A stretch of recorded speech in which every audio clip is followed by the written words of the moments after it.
What's up, my people? So, getting into today's episode of Days of Our Lives. So, my boy John was rescued by Chad and Jack. Thank you, Jesus. So, he wasn't in Greece anymore. He was in Missouri. So, it was him in that room, not Abigail. Um, so that was a good way that Days set that up because we weren't expecting that. We knew we were going to see John this week, but we weren't expecting him to be the one that they found. So I like how Days put that together. So what had happened was when he was at that um, cemetery out in Greece, someone then hit him from behind.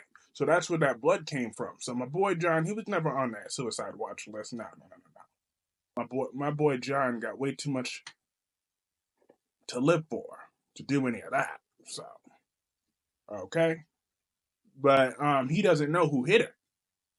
So, but they do know that that's Clyde's place, and they're just trying to put the pieces together of what's going on here. So John was like, yeah, y'all, let me stick around and help y'all out, figure this out. They're like, nah, man, you need some medical attention, bro.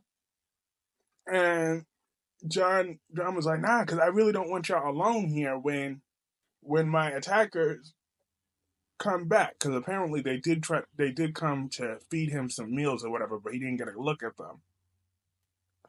Um, and Chad's like, no, f this. I'm not going nowhere because that's my baby mama out there. That's my wife. That's my kid's mother. I'm not about to. I'm not about to leave. So they reluctantly agreed to that, and they also because Steve was telling Marlena everything, catching her up on what happened, and um then John called Marlena to let her know what was up. Because at first Jack was on the phone. Marlena's like, Jack, this is not a good time. But then John was like, yo, it's me. I'm gonna explain everything when I get back home. I'm in Missouri right now. I'm explaining everything there. So I'm glad that that part is cleared up and John Black is back. Also, hit that like button. That really does help keep this momentum growing. I appreciate y'all. But yeah, also but moving on from that.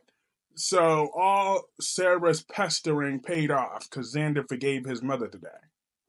Um, he was like, uh, he's buying into her manipulations, but he saw Brady's something of Brady's there, and he was like, and he was questioning her about it, and then she's like, well, so what? Men have casual sex all the time. So why are you question? So why are you judging me? Is it because I'm a woman? And Xander's like, first of all, I ain't ask all that. I ain't say all that. I just wanted to know who you was with. I didn't ask all that. I ain't judging you. But like I said, he forgave her. But then he was talking about he don't even know if he wants to run tight Titan because Victor treated him like absolute crap. So he's really messed up about that. And Victor, you messed up your son. And the thing was like, no, I know that Victor was way more proud of you than he let on. And he just held himself to higher standards, so he held everybody else to his same higher standards. But no, but trust me, he wanted you to have this. And he's like, you know what, but I don't know if I want it. I want to spend more time with my daughter. And talk about, so you trying to be Mr. Mom? First of all, that's very insulting, okay? Fathers are allowed to spend as much time with their kids as they want to when they're a full time family, and they're blessed for that. So, therefore, it's the 21st century. Women work, men can work. But I'm so tired of that derogatory Mr. Mom. But then again, as a man, I know for a fact that I got to bring home some of the bacon, though, too. So, that's still there. But I still hate the term Mr. Mom.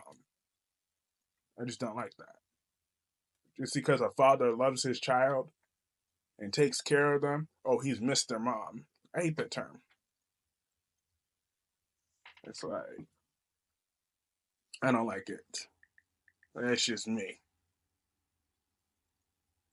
Still, we got to bring home the bacon. And then, but he decided he's gonna mull it over. But moving on from that briefly, let's talk about Alex.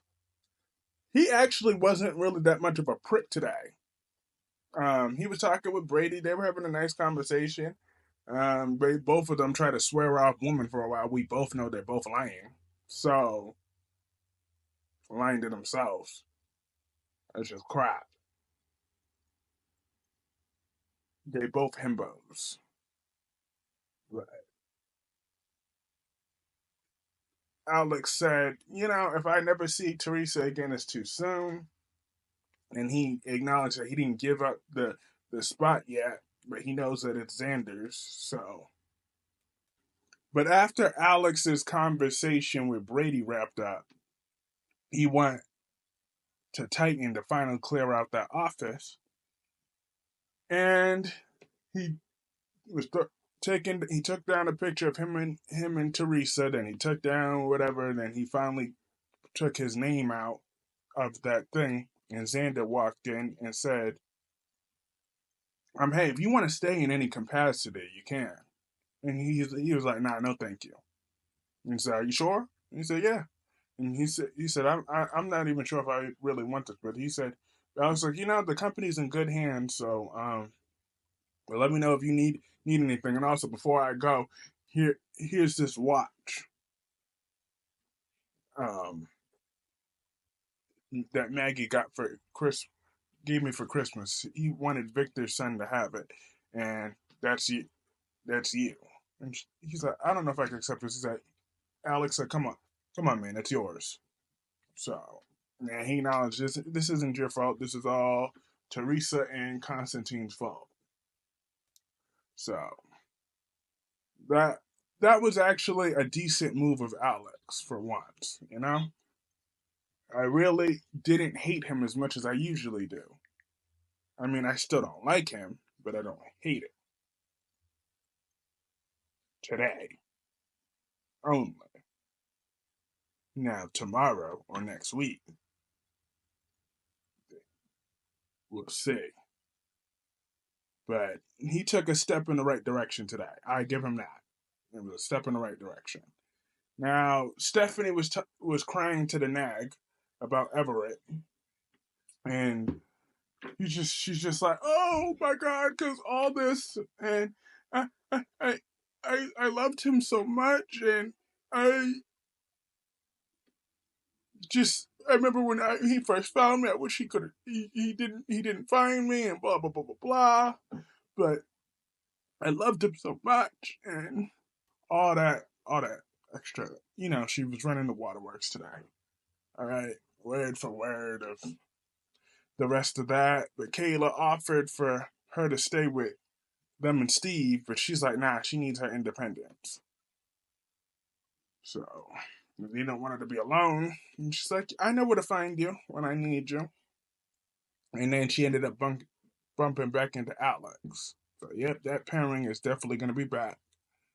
I mean, if Alex doesn't go back to being a douchebag, then I guess I'll be all right with it. But I'm still not Alex's biggest fan.